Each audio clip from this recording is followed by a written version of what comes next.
All right. Well, good morning, everyone. My name is Kristin TePas. I'm the Environmental Literacy and Workforce Development Coordinator for Illinois Indiana Sea Grant. And I'm co-hosting this natural resource career panel with my esteemed colleague, Megan Gunn, who is also with Illinois Indiana Sea Grant. So very briefly, for those of you that are not familiar with Illinois Indiana Sea Grant, a little bit of background. We are a university-based, federally funded program by NOAA, which is the National Oceanic Atmospheric Administration. And we are a bi-state program, hence our name.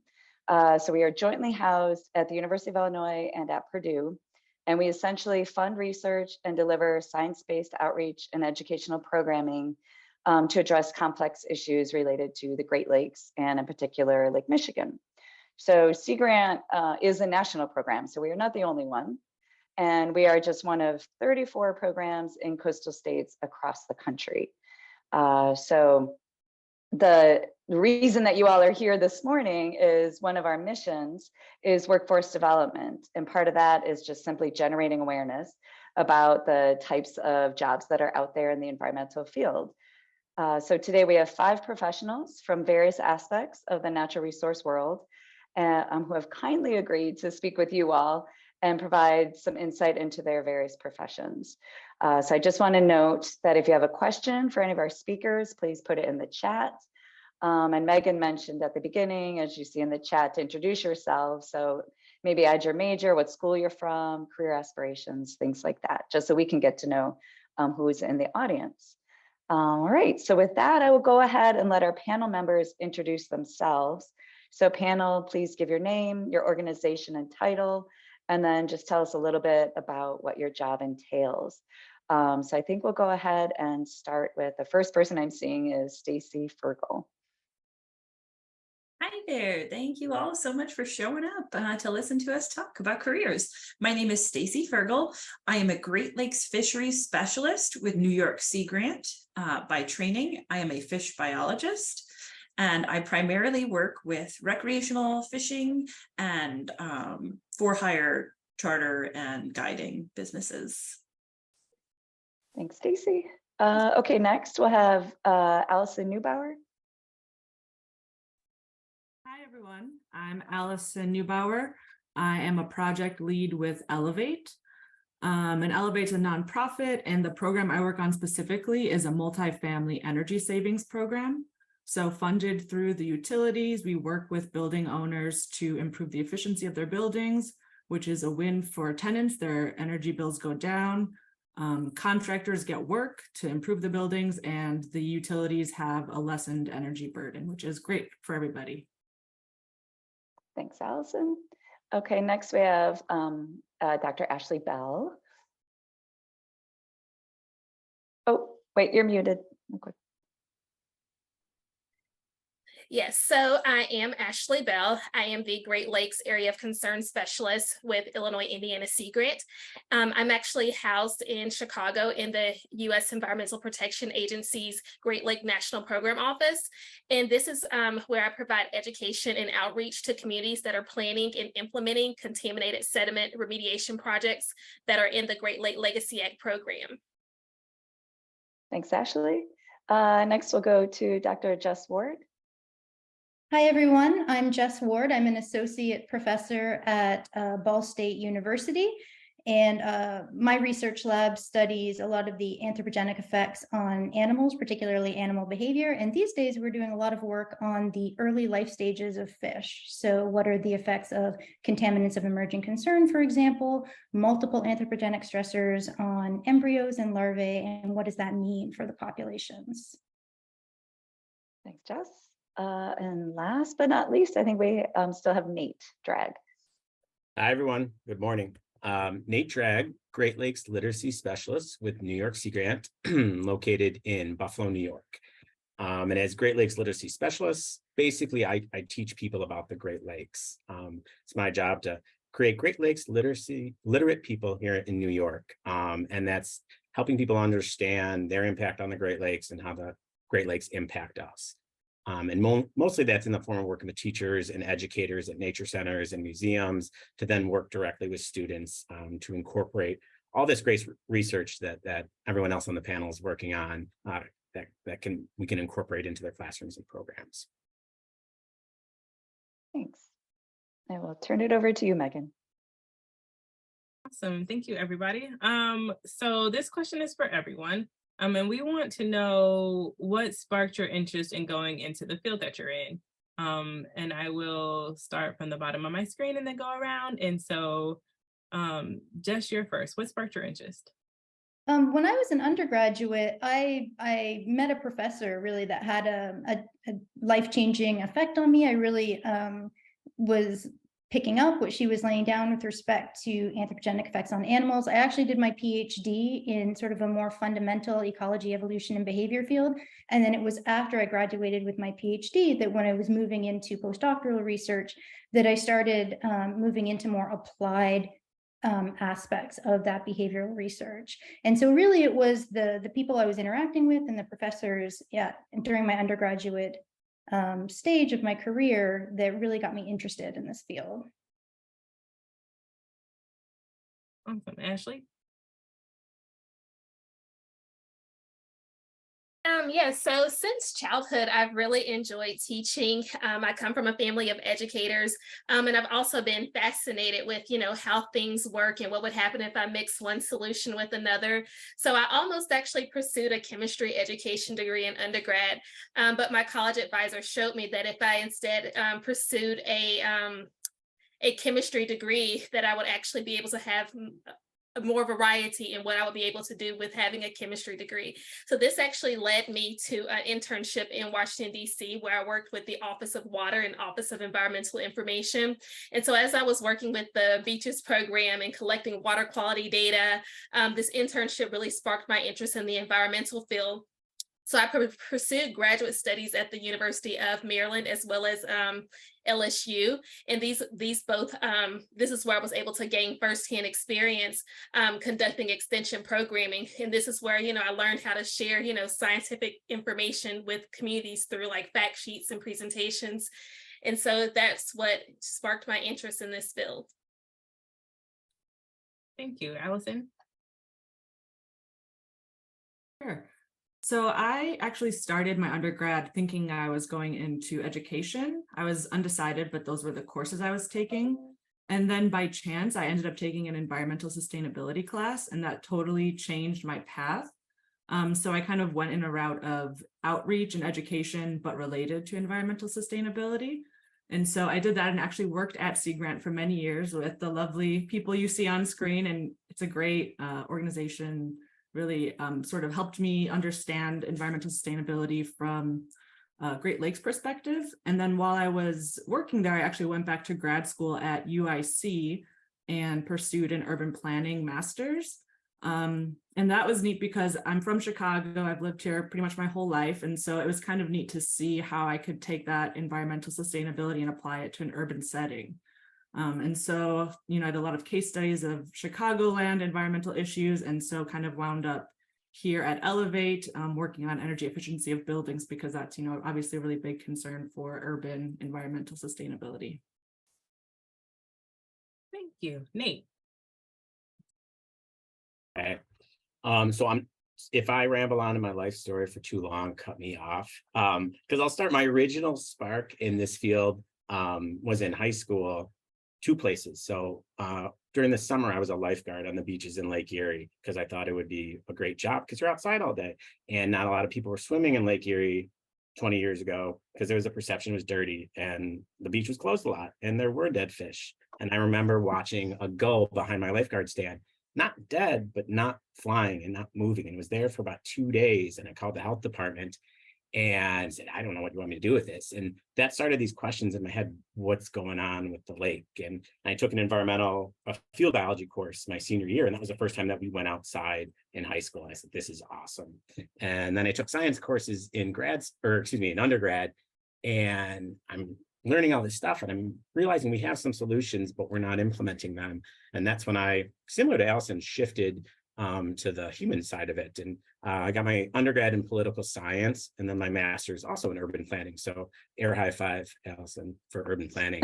But really working on that communication, public facing side, either with policy advocacy, which I did for about 10 years in my previous job, as well as education.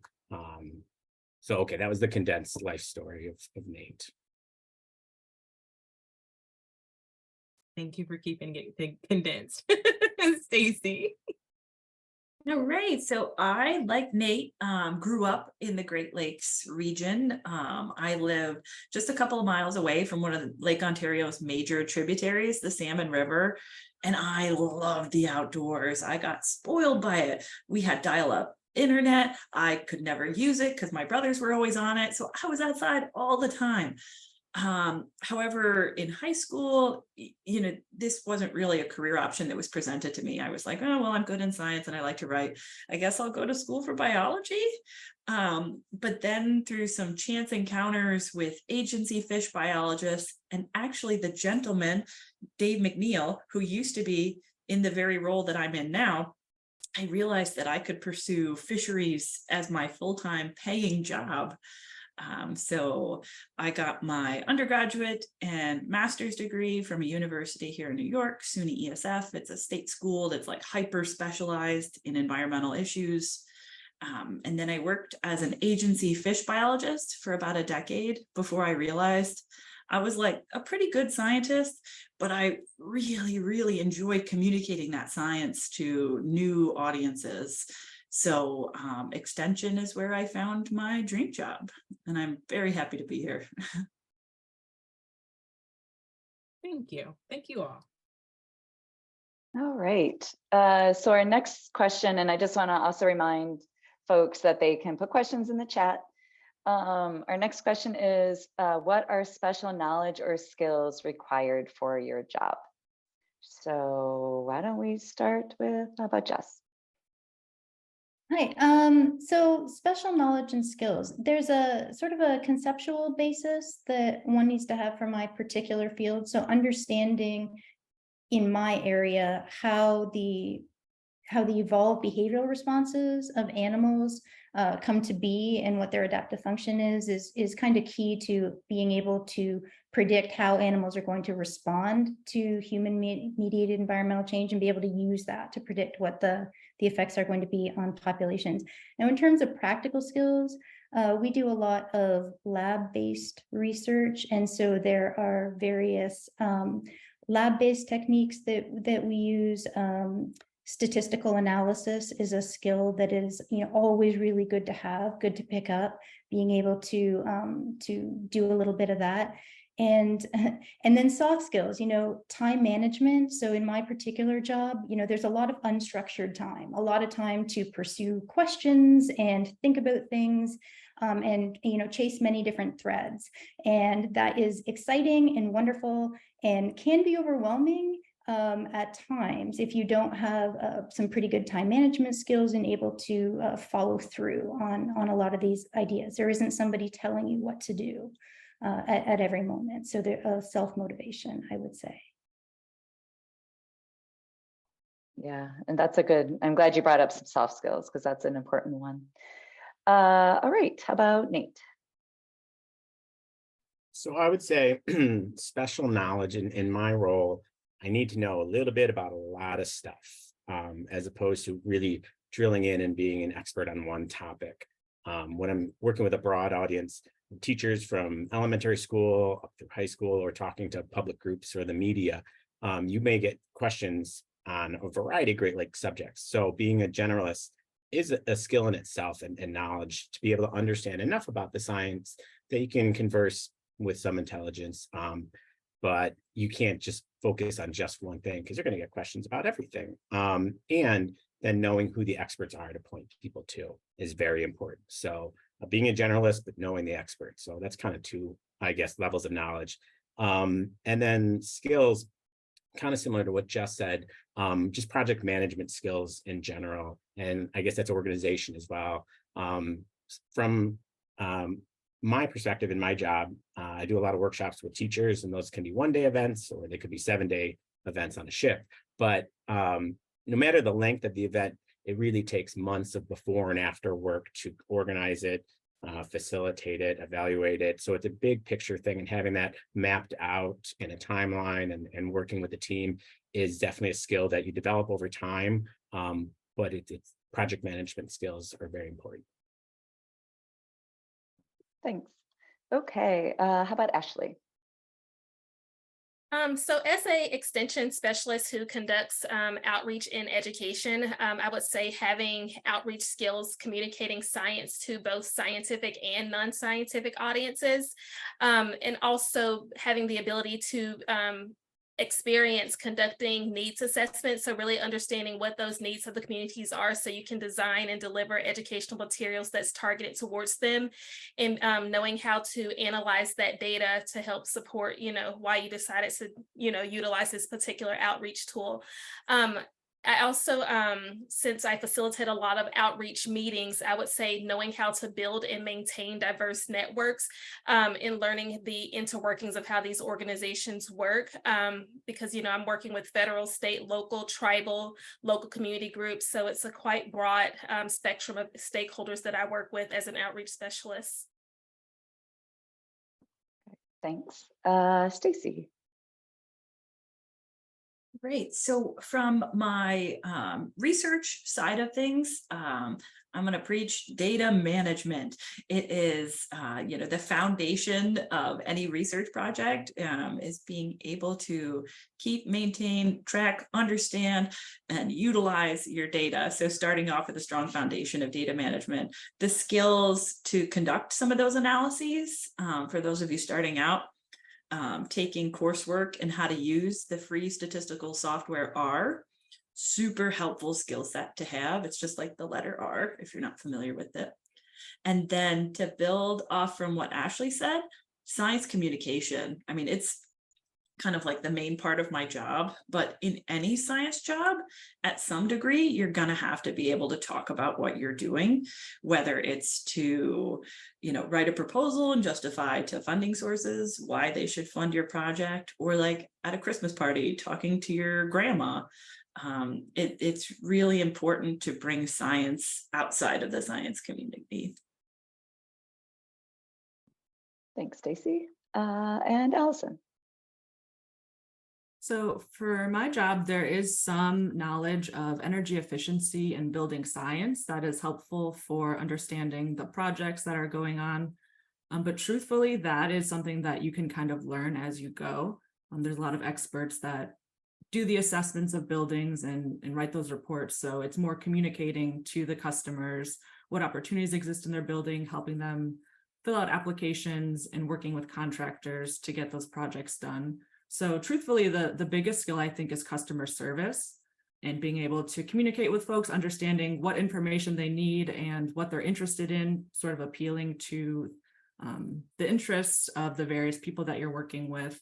And then also problem solving, of course, with construction, it's always some interesting problems come up and you're the point of contact. So you really have to understand, who to escalate problems to and how to solve on the fly. As well as organization, making sure that you're tracking all of the projects and updating timelines, because that's important for budgeting and making sure that everything's running smoothly, and taking notes so that, the higher up level of administration can make sure that things are running smoothly. And if, any issues arise, you have it all documented. Thanks.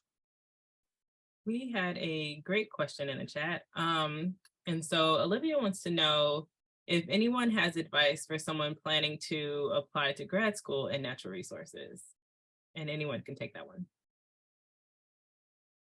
I'm actually the director of the graduate program in biology at Belle State, so I will take that one. I'm sure anybody could, but my advice to you would be to, if this is a program, if it's a Master of Science program, for example, that has a research component to it, a thesis component to it, probably one of the first steps you would want to be doing is reaching out to potential supervisors who could be your mentor for that research project. It's a little bit like dating sometimes, getting into graduate school. There's both the application to the school itself and getting accepted to the program, but then also at the same time, there's sort of a little bit of back and forth with different supervisors until you find a good fit and somebody that has the time and the resource capacity in order to take on another student into their lab and mentor them. And so starting that process early, reaching out to professors, cold emails are fine, totally fine.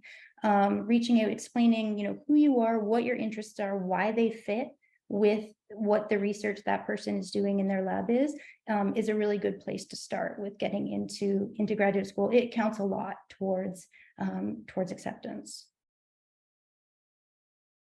Thank you, Jess. To build off from that, I think finding a good match for your mentor, your project advisor for like a thesis type project is way more important than like what you're working on. And like studies have shown like success of grad students is like highly correlated to their, working relationship with their mentor. So definitely shop around, talk to their current grad students as well to kind of get the insider information. That would be really insightful. And look for funding opportunities, at least in my discipline in fisheries. Like if you're getting an MS, you shouldn't be paying, they should be paying you, which as a first generation grad student, I didn't know about until I heard it from other people. So something to consider.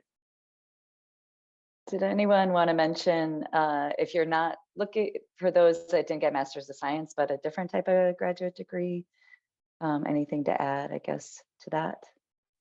I would say seek out as many internships, fellowships, and extra help positions now as possible, because the environmental field is so broad. Just don't limit yourself to just a single subject matter. Just utilize these as learning experiences to find out what areas really do intrigue you. And I would also say, join professional organizations as student members. And if you can, it's a plus to even present at some of these conferences as well. I mean, that will definitely strengthen your resume and make you an excellent candidate in grad school. I also just wanted to add, I found my master's program because I was in a meeting with someone who I thought they have a really cool job. So I think another, way to look at things is find someone or folks that have jobs that you think interest you and sort of look at their background and see what paths they took, and maybe, use that also as a guide to see sort of what opportunities are out there and find things that way.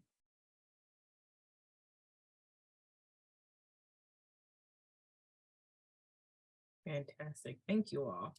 Our next question. So you talked about the skills that you have for your job. Are there any skills that you didn't expect that you would need that you're using?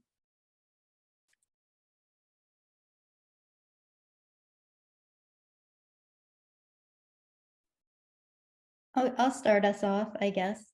So as a professor, I was primarily trained as a researcher, and I spent a lot of my early career doing research as an individual contributor. Now I am more of a teacher and a mentor and helping younger scientists conduct their research, and I don't do as much primary research myself. So skills in administration of an institution, a university in this case, and contributing to service. So administrative skills, mentoring skills, people management skills, those types of skills are ones that I didn't realize when I was sort of at your stage of your journey right now, that would become so much a part of my career and so important to my job.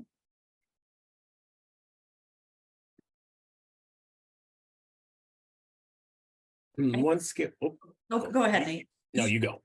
I was going to say I didn't realize quite how many technologies I would be using in my job, both as a fish biologist and now as a science communicator. When I was working as an agency biologist, like we went completely paperless, and we're doing all virtual data, like digital data collection with like electronic fish measuring boards. And so there was like a lot more tech troubleshooting than I realized. And that's true now, as I started this job during the pandemic and was leading large virtual meetings on Zoom. So just a little more technology than I envisioned as like, I'm a field biologist, like on a boat squeezing fish. That's along the same line of what I was going to mention too. Specifically in technology, GIS mapping and different GIS tools, both internally and how we run our program, and looking at where our teachers that participate in our program are located and how we can reach different communities and different audiences, how our participation has evolved over time, and And then using some of those GIS tools for communications with story maps and things like that. There's so much new technology. I'd done a little GIS mapping in grad school, but not so much. I didn't think education, I'd be working with teachers, working with educators, working with students, but some of that background internal work with spatial analysis, and then also using it for a communication tool. It's become pretty valuable. And I barely know what I'm doing. There's so much to learn. But what I've been able to learn and implement is a very useful skill.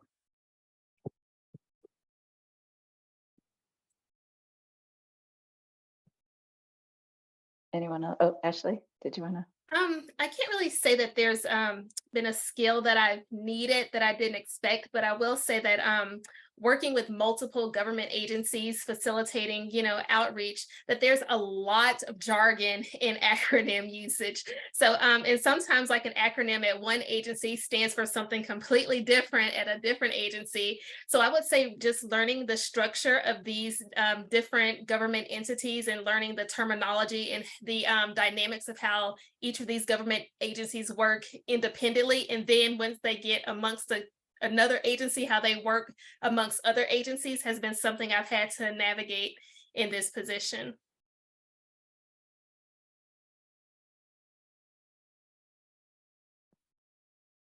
I'll also add for myself, I think an unexpected skill is the ability to manage expectations. I would say I'm a bit of a people pleaser. So when I'm talking to a contractor or a customer and they have an issue or, there's a concern, I want to be able to tell them, we can handle it, we'll take care of it.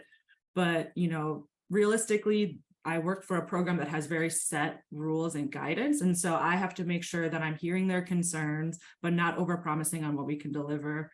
And, taking it back and just being realistic with what we're able to do. So being able to manage expectations and not feeling bad that, I'm restricted by program rules, and that's just the reality. All right, thank you all.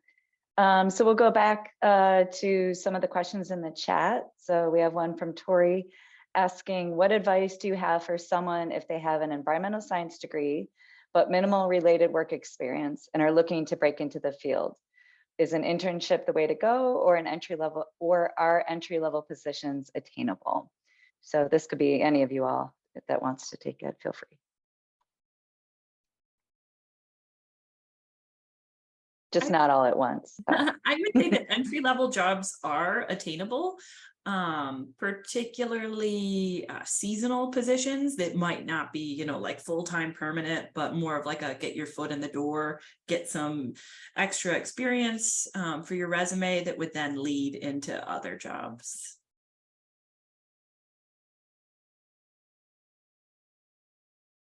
Any other thoughts?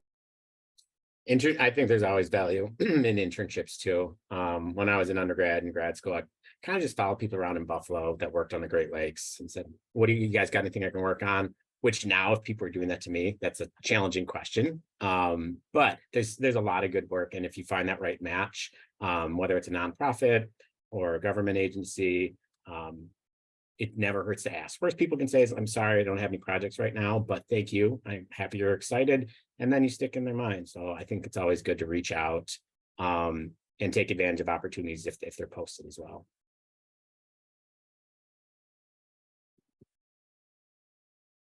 While we have you, Nate, there was a question in the chat. I'm not going to butcher your name, and I apologize. So this person wants to know where they can find data to make a project around the Great Lakes region. And I asked Nate because he just gave a presentation on how he knows where all the data is. I saw that question. I thought of that. See, this is the question you get so much. I want data. And there is a tremendous amount of data out there, depending on what type of project you're looking for. Sometimes these data sets are massive and huge, but sometimes they're accessible and you could put it into GIS. So depending on what type of data you're looking for, fish data, Stacy can hook you up. There's water quality data. There's shoreline change and erosion data. There's lake level data, temperature data. There's so much data. And there are, depending on what you're looking for, there are various websites. Which EPA, Kristin, I'm going to point to you. There's an EPA database for Great Lakes stuff. Or not to put you on the spot. Do you know what I'm talking about, Megan? Anybody? Are you talking about, well, I'm thinking EJ Screen, but I don't think that's what you're talking about. I'll shoot me your email. Oh, how's my waterway? I'll find it. Sorry, you did put me on the spot. Yeah, I totally did. But so long answer, that isn't a great answer. There's so much out there, but depending on what you're looking for, we can help steer you in the right direction. Okay, cool. All right. Copy your email down and then look for an email from me. Does anyone else want to add to that?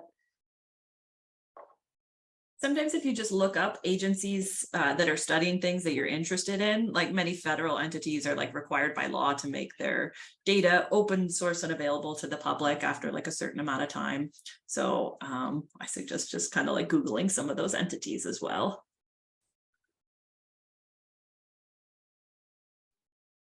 Okay, Anna had a question about, is there a time frame that you consider the best to pursue a postgraduate degree?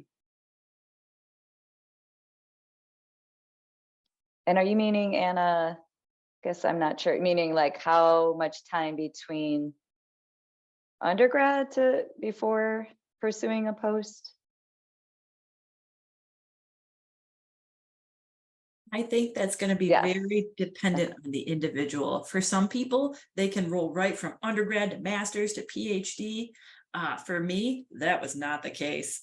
Undergrad Stacy was definitely not equipped to handle grad school. I was more of like a floodlight than a laser beam. I was just like excited about everything. And so I worked in the workforce for 5 years before pursuing my graduate degree. Some people take a 1-year gap. So I think it's just highly dependent on the individual. I would follow up on that and agree with that statement. I took 1 year off between my undergrad and graduate school, and I traveled for that entire year all over the world, and that was an amazing experience. And so working or doing something else that is completely different is, highly recommended. But also too, coming back for a graduate degree, there's the work is the work, and it really doesn't matter at what point in your life you're coming to do that work and to take on this new role and learn these new things. And so it certainly is not anything negative to take some years off and come back. That's not in any way going to negatively affect your chances of getting into graduate school or being successful in graduate school. If anything, I would agree with Stacy, and it probably is going to increase your chances of having a really positive, successful experience. You really want it and you're ready for it. And I would add, as someone that does not have a postgraduate degree, really look into the careers that you want, and if you need a master's or a PhD to be successful or attain that career. So just one of the things that we will mention at some point today is look at job boards and find those positions that you're interested in and see if what qualifications you need to have that type of job.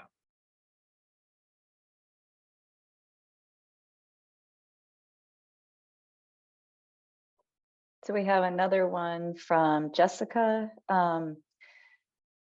Somewhat similar with Tori's in terms of she finished her master's coursework and is finishing up her thesis while looking for a job. Any advice during this funky in-between period before she graduates with an MS biology? So I guess I'll leave anyone that would like to respond to that. In between undergrad and grad school, I was a shipboard educator on a boat here in Buffalo. So working on a ship with kids is fun if you're interested in that. And if you're near a place where there's a ship that works with kids. But I took that opportunity to do something related to my field, but that was also fun. And if you like ships, it's fun. Sometimes this can also be an opportunity, if you have a little bit of time on your hands, to try to pick up a new skill that maybe you didn't have that opportunity to do during graduate school. So maybe you want to try some online coding courses, for example, or maybe you want to get really familiar with R, which is an important program for. So if any of these types of things you think are going to help you in your next phase of life and you have a little bit of time, then that's also a very good use of these in-between periods as well. Piggybacking off of what Jess said, yes, so even if it's like your dream job, but you don't quite qualify for that dream job yet, I would take that job announcement and post it up on your, vision board and pick out the skills that you need to build. And every once in a while, you tackle some of those skills to make sure that you're building up your portfolio to be able to apply for that job once you have your complete package together in the future. I'd also say that some employers will hire you prior to you actually like obtaining your master's degree. Like if you're like on the precipice of getting it, but it's not complete and you're interested in starting to shop for jobs, I would just suggest don't do that unless you're really committed to making sure you finish that master's, because sometimes it can be difficult to juggle a full-time job and a master's. There was a comment that just came in answering another part to Jessica's question, is that you might want to look into fellowships. So another plug for Illinois Indiana Sea Grant, but I know that all of our Sea Grant institutions, most all of them, have fellowship opportunities. And so you can look at fellowships. A lot of ours open up in the fall time, and so you can look at them for the summer or longer periods.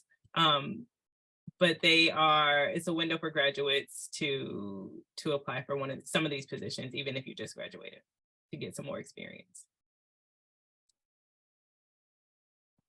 All right, well, remember to keep plugging away with questions in the chat. So while we're waiting for that, I'm just one question for the panel is, what do you love about your job?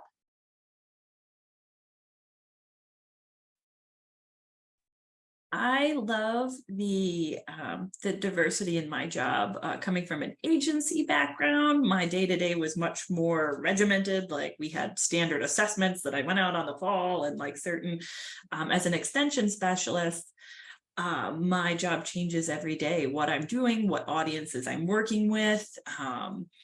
So that level of freedom and rapid change and the ability to rapidly respond is really, really fun. Yeah, a lot of those same benefits are in academia as well. So I really love the variety that my job entails. I teach, and I love teaching my classes. I love the students I teach, but also I run a research lab, and so I have my own students who are doing research, and that's very exciting. And so I love that community of my lab. And then the third component of being an academic, of course, is service. And so there's some opportunity to, further the mission of the university, to help students to make things better by getting involved with that. And so between those three things, I mean, there isn't a day in my life that, I wake up and I'm like, oh, the tedium, I can't possibly, manage this 9 to 5. I don't want to go into the office. Darn those Mondays. Like that just doesn't exist. Every day it's this, this exciting full life of people and thoughts and exciting discoveries. And so, so that's why I love my job. I would say that one of the things that I love about my job is that I get to be creative in the methods that I use to design and deliver education and outreach materials, as long as, I'm basing it off of the needs of those that I'm serving. So, some of the different ways that I've been able to spread scientific and engineering information, apart from like the fact sheets in like public meetings, I'm also able to like do community kiosks, going into communities and putting up kiosks for the community to learn more about remediation projects, developing online photo galleries. And my most recent, I'm venturing into virtual reality realm for developing immersive experiences. So that's another way for delivering education. So yeah, just being able to be creative.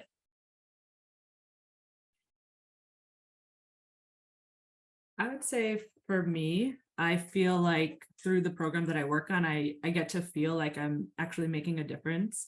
I know some of the property owners that we have an income eligible tract and a market rate tract. So that means if you live in a neighborhood that has a lower income level, you qualify for higher incentive levels. So basically you can have more improvements for free a lot of the time. And so these are, sometimes a 3-flat with a family that owns the building and they can't afford to have these upgrades done. So it's really great to be able to offer this to them. It's something that they have access to. They pay into their, utility programs. And so it's helpful to connect resources with the folks that need it the most. And a lot of these things are really improving quality of life. It's improving weatherization. So having insulation, improved lighting, sort of things that improve the daily quality of life. So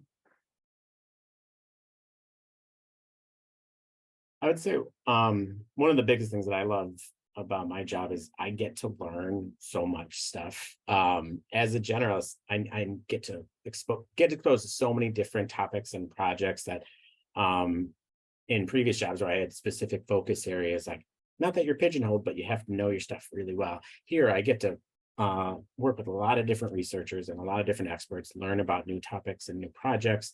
So then I can kind of digest that and communicate it out to the teachers. And similar to what Ashley was saying, think of creative ways for students to learn it. So I learn stuff and then I help other people learn. So I learn and get to talk, and there's so much great work going on. I'm blown away every day when I find out more projects going on. You can never learn it all, but there's just endless opportunity. So that's exciting because I like learning and reading and talking.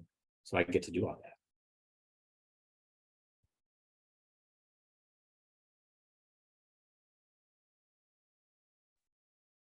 Do you want to go next, Megan? Yes. I wasn't sure if we had heard from Stacy about what you love about your job, but maybe I missed a person. Okay. So, and you all can mention this to your current positions or positions that you've had in your past, because we know that this is not a straight linear path from undergrad to grad school to career, or undergrad to career, and all the things. But what work have you done that you are most proud of? And that can go to anybody.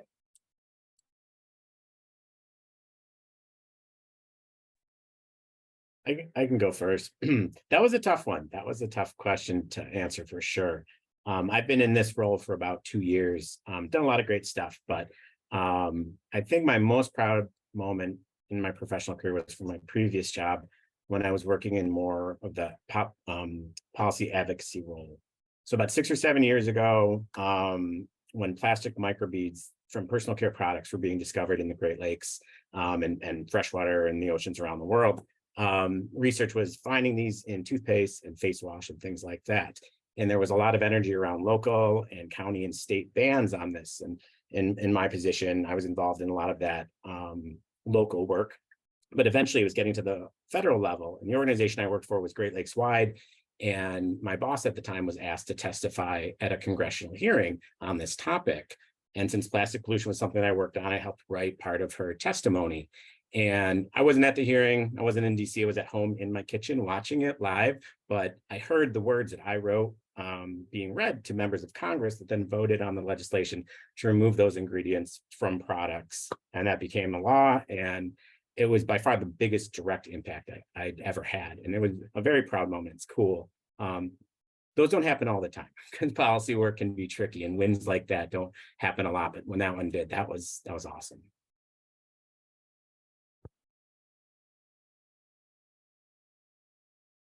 Well, I'll relate mine to my current position. So is at one of my contaminated sediment remediation sites. This is a site up in Duluth, Minnesota, and they are addressing over 400,000 cubic yards of contaminated sediment that they're trying to remediate. So this is one of the largest and most complex projects, legacy ag remediation projects that the agency has taken on. So it's like over $186.5 million project to get this site cleaned up and restored. And so to make sure that we're meeting the having timely, consistent, and appropriate messaging to the surrounding community, I actually facilitated the outreach efforts for this particular project and kept the community engaged as the remediation and restoration progressed on site. And so not only did I put together a diversified outreach team composed of not only governmental agencies, but also from individuals from the surrounding community. So not only did we have a diverse outreach team, but we also utilized a diverse set of outreach tools to make sure that we were meeting different user needs throughout the community. And the community, based off of feedback from the community, that our outreach increased knowledge of the project, increased understanding of the project. There was more buy-in into the project, and also that they were satisfied with the outreach efforts that we were delivering to the community. So that's always good to hear. So this outreach work, we also have presented it both nationally and internationally, and it's won an Environmental Excellence Award for outreach.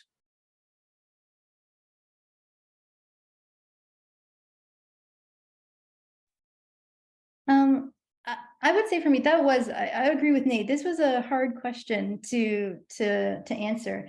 I guess I'll take a two-pronged approach to this. So from a research perspective, that being my primary function, there's some current research that's actually just starting in my lab that is maybe a little less applied in nature, but is I think some of the most exciting research that we've ever done. Really, I think if it works out, it's going to really help my field think differently about interpopulation dynamics in fish populations and social dynamics and like how they contribute to populations. And so that, from a research perspective, that's probably the research that I'm most proud of, and it's really just kind of getting off the ground. But also at the same time, as I mentioned, service work at the university, and so I've been invited to be a primary contributor to some grants to be submitted to NSF that are really primarily directed at improving the retention of women faculty in STEM, because there's a lot of data showing that female faculty tend to leave STEM-dominated fields, especially after tenure before reaching full professor. So sort of that mid-career a time of STEM. And so why? So figuring out why this is happening and what institutional change strategies we can implement to, to mitigate that from happening. And so being involved with that group and being able to, potentially make real impact in that respect, retaining women in STEM fields is probably another area I'm pretty proud of.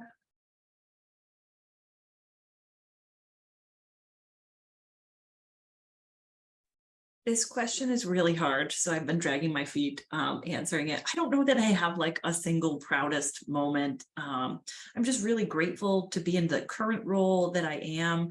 I'm the only Great Lakes fishery specialist in New York Sea Grant, so like my jurisdiction is huge. Like it's a big territory to cover.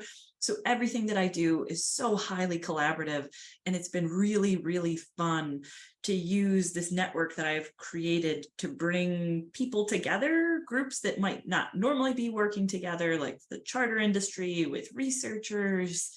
And it's just been really, really satisfying to see some of those groups coming together and facilitating those interactions.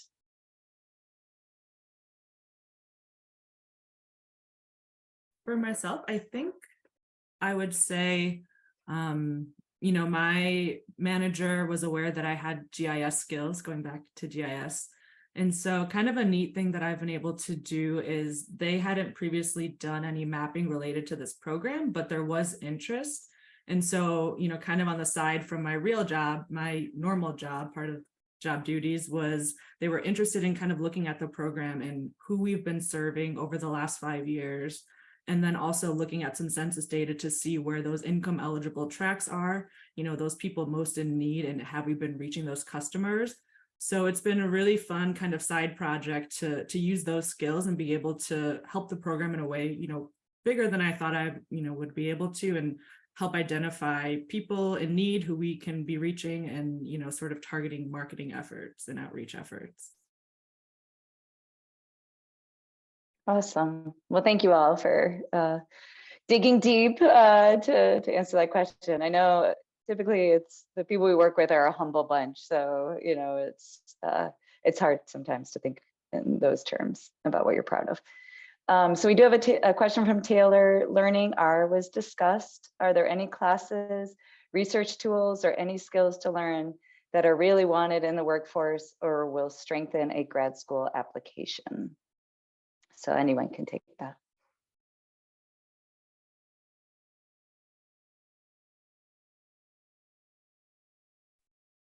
Well, I can say that as somebody that reviews grad school applications, and I think Stacy will definitely back me up on this, is evidence of excellent ability to communicate. And so that is something that we look at, you know, on grad school applications through the personal statements, is how clearly ideas are being conveyed. What do we think that the student's level of communication, and then later on science communication, is likely to be. And so that is a skill, I think, that is a good one to have, improving science communication skills.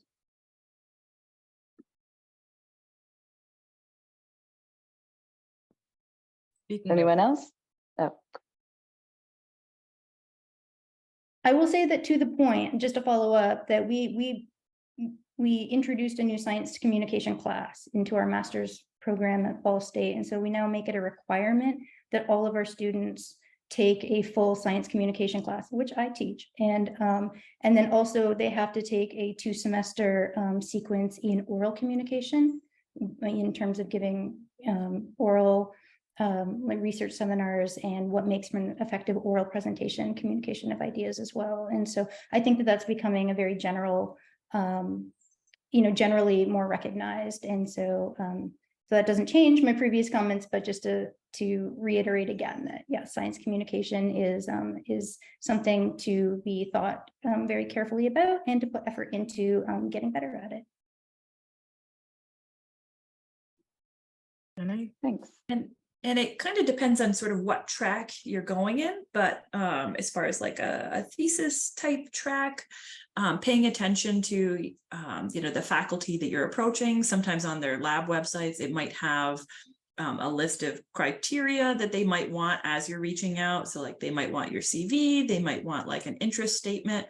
So making sure you have those things written and available as you're kind of feeling people out for possible applications. And don't apply to the school before you talk to the faculty that you want to work with.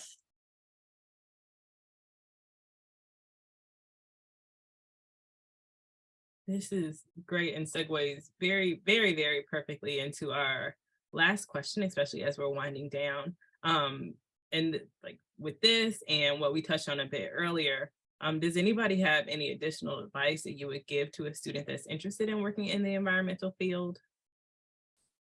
Student or recent graduate or mid-career change?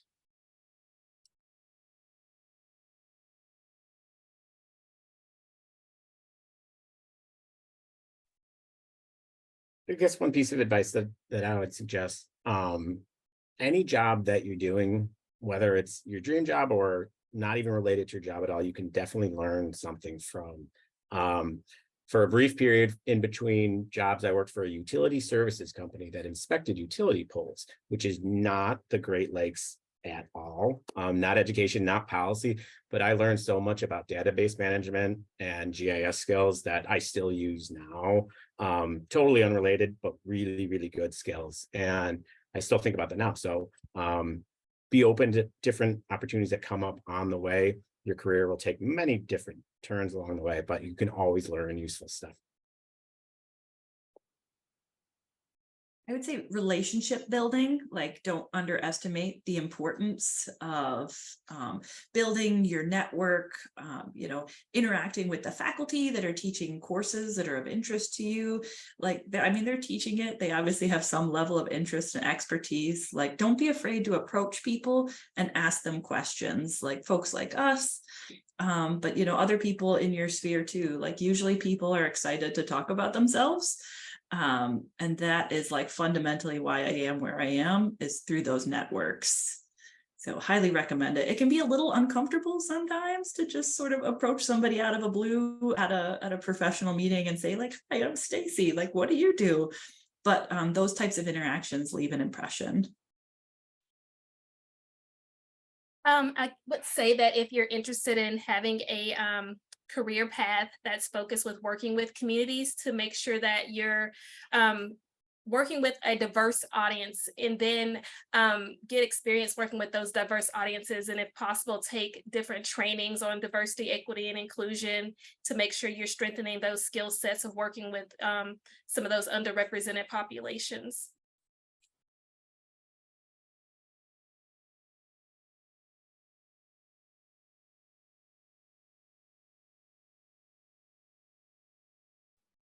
Anyone else? I don't have too much more to add. I follow up with everything that everybody else has said, but I would just say to be open to new experiences, kind of like what some of the other people said. Like I didn't go into it, but my path was very meandering, and things that I did not think were going to have much of a long-term impact on my career, or just an interaction I had with somebody like a year before ended up like, completely veering off the direction. So, be at the table as much as possible, get involved, try new things, put a lot of irons in the fire, and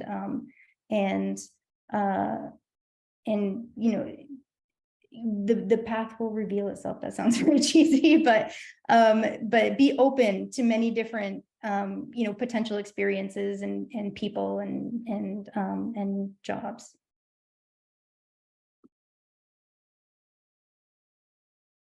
Yeah, science is a very dynamic field, and so is a career path. I got what I thought was my dream job as a biologist working on a research boat, and then I realized that my idea of what a dream job was had changed, and I kind of had to like go through the stages of grief a little bit and process it. But I love it, and I'm super glad I took the leap into where I am now.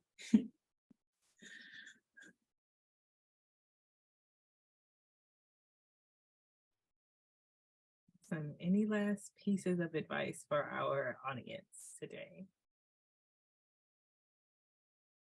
I would just say the fact that you all are here at this career panel is a great sign that you're go-getters and you're really taking advantage of opportunities that come your way.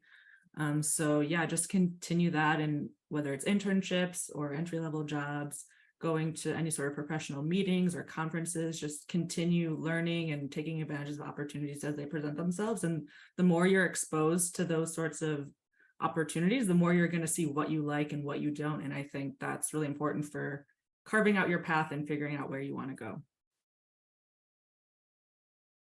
That was an excellent way to wrap it up, Allison.